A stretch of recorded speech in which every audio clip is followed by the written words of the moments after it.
And once again, he's starting off with Kazuya, which is interesting because in his first system versus V system, he started off with Kazuya 2, he lost, and it turned into a Game 5 last hit set, which he narrowly lost. And who knows what might have happened if he had another game with his main. But the Kazuya is back out. Of course, Kazuya is the only fighting game character with a reflector for some reason.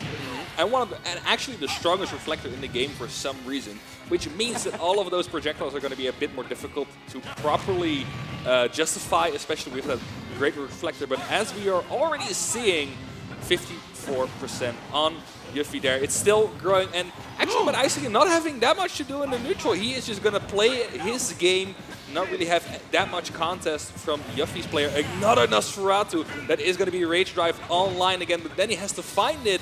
Meanwhile, Mad Icing still has all of his tools to keep him away. Has that big Levin Sword back online. Yeah, Mad Icing is running circles around YUFFIE. And it's kind of amazing. This character is so slow, but somehow he is in time for these kind of confirms.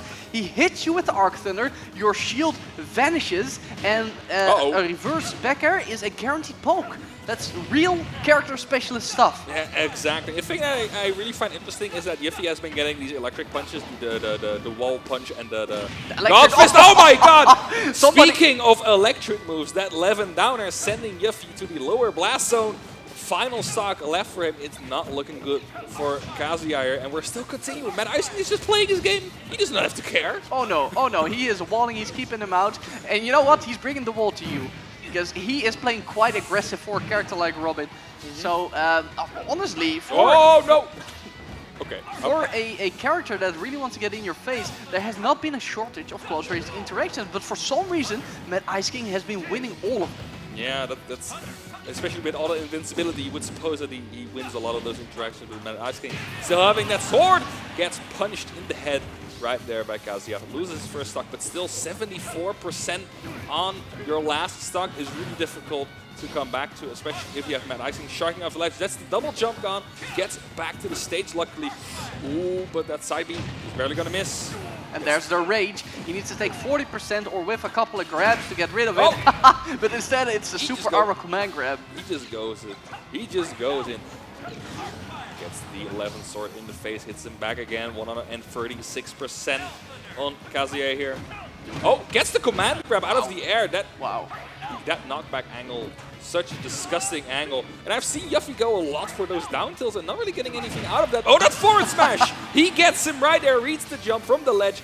And now suddenly, Mad Icing at his last stock, it looked so bad for YUFFIE in the beginning, but there's the combo. SDI is out correctly. Mad Icing is still looking fine, but YUFFIE has definitely found his flow. Yeah, that's the thing, as we heard in the presentation, Kazuya is great at making comebacks.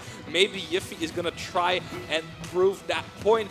35% may not sound like that much, but that damage output from Kazuya should be able to rectify that. Arcfire on the last, almost all of his ammo. High recovery from YUFFIE, and he makes it with an air dodge. Smart stuff, but there is the landing there. Mad Icing gets away with it. That was looking like a really dominant game one. Then all of a sudden, Kazuya. It clicked. It clicked for all YUFFIE. Of a sudden, Kazuya. Right. A thing that I find really interesting is that that rage drive, especially the Shoryu input, anti-air is really good. And seeing how much time Mad Icing spends in the air, you would presume that one time he's going to get rid of that, and he just dies.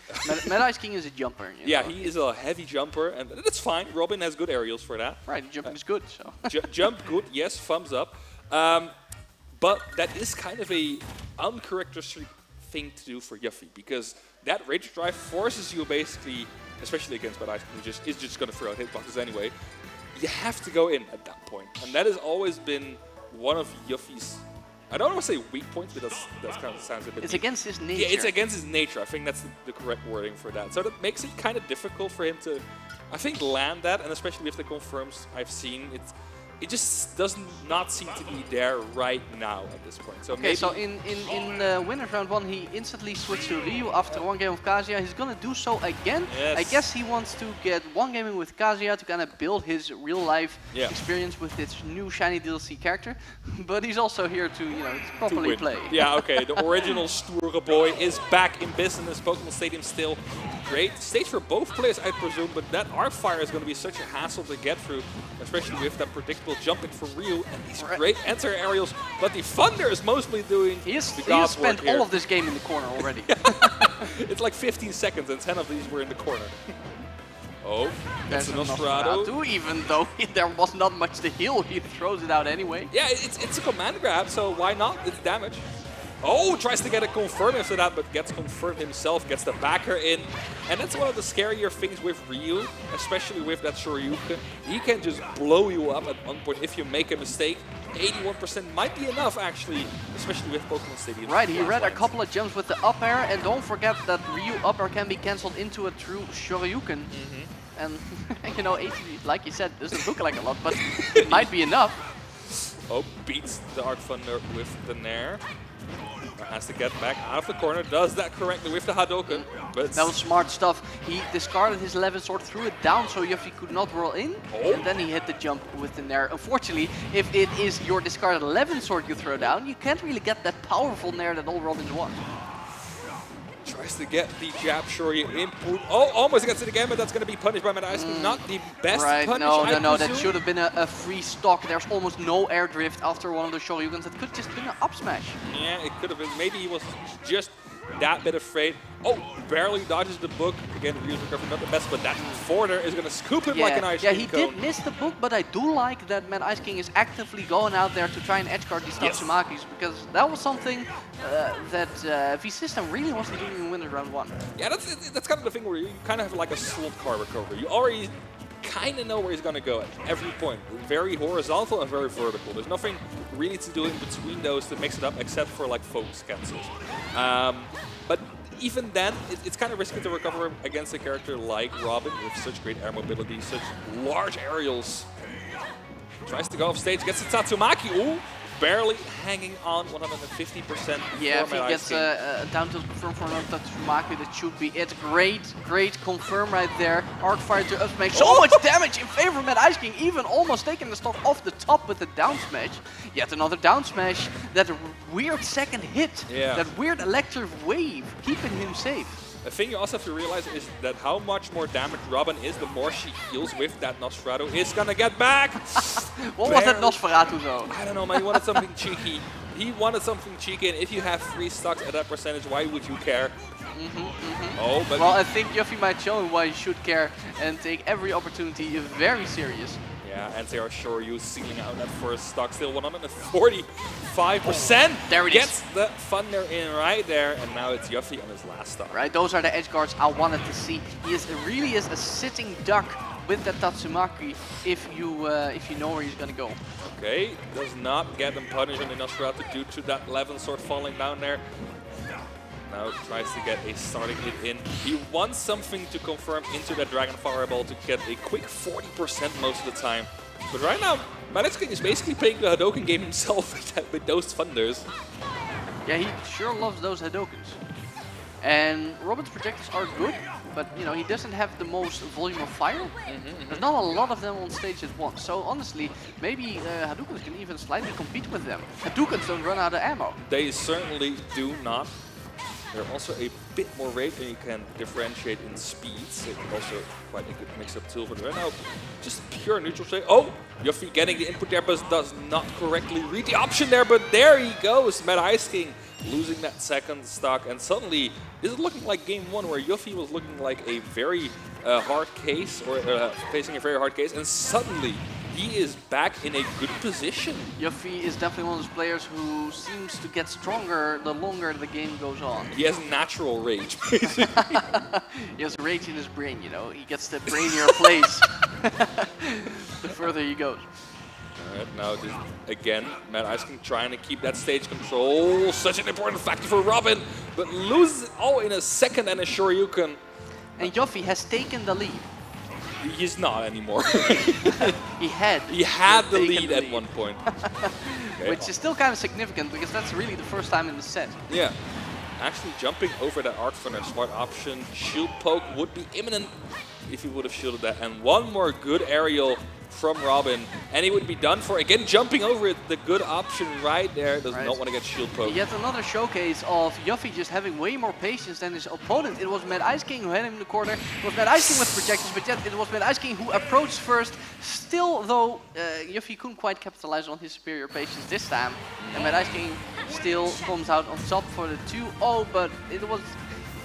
Well, he starts the game off really bad. You know? He kind of gets clobbered, and he just inches closer and closer and closer and closer and closer and closer and closer until it's basically last hit. Yeah. If only he could have a better start. Yeah, if he had that better start, it would make so much better for that deficit.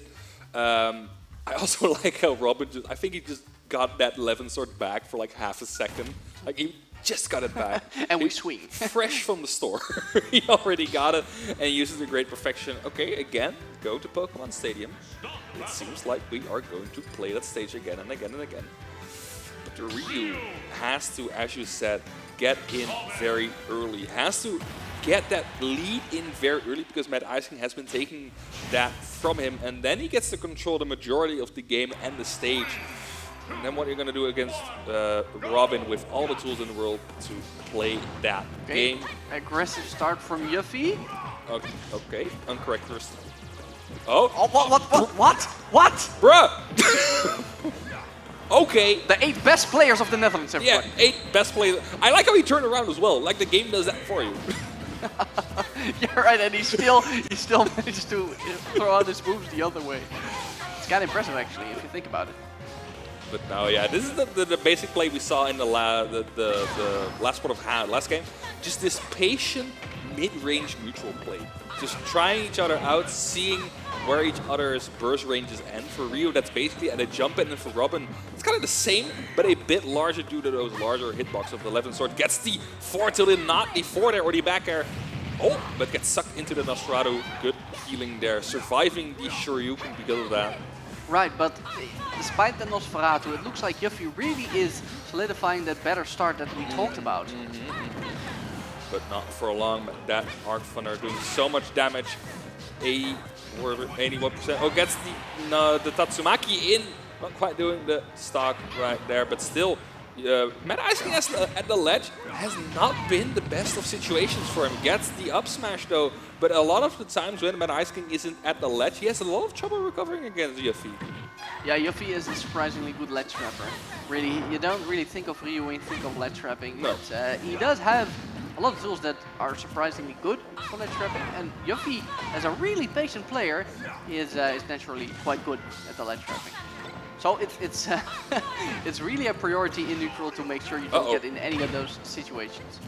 He doesn't have it. Oh, that would have been it for sure. Would have connected for sure. Very unfortunate for Mad Ice King. He was all out of book, and he still has one 11 sword swing remaining, and there it is. It's gone. He punches right through it, and YUFFIE takes the lead. Yeah, now has to watch out. 76%. Robin can do a lot of damage in a short time. Oh, YUFFIE instantly on the offensive again. Missed the up smash though, not the correct confirm there for Mad Ice King. But YUFFIE is playing a lot more in Mad Ice King's face, a lot less Hadoukens. Gets still, again, second stock also taken by the Arcfire up smash, bane of his existence. Oh yeah, Mad Ice King has been super consistent with getting those 11 confirms out of the Arcfire. And that's a lot more difficult than it sounds, because Robin's lag on Arcfire and her run speed are so slow, you often have to do some kind of Arcfire where you actually have ongoing momentum into your opponent to get those kind of confirms. Ryu, on the other hand, just has to hit elbow. Speaking of confirms, yeah, getting that Shoryu in shows you how early Ryu can kill. He was at like 80% or something at the ledge. He died off the top. Already going in quick, 35%, but answering that with a great nair. Now, YUFFIE in kind of a bad position. Oh yeah, that's a devastating Nosferatu. Yeah. And don't forget, this is YUFFIE's last chance. He is 2-0 behind in loser's bracket. Has to make everything count. Does get that down smash in Dragon Fireball. But is it going to be enough? Mad Ice King currently retaking the stage, trying to read a jump. Does not get it. Gets it that time though. Now YUFFIE has to recover, gets the Arcfire in. What? And that's a enough? thing, yeah. You can throw the Arcfire at the ledge, it stays there with the hitbox, and YUFFIE, not expecting that, loses the third stock and the third game. And a big hug on stream.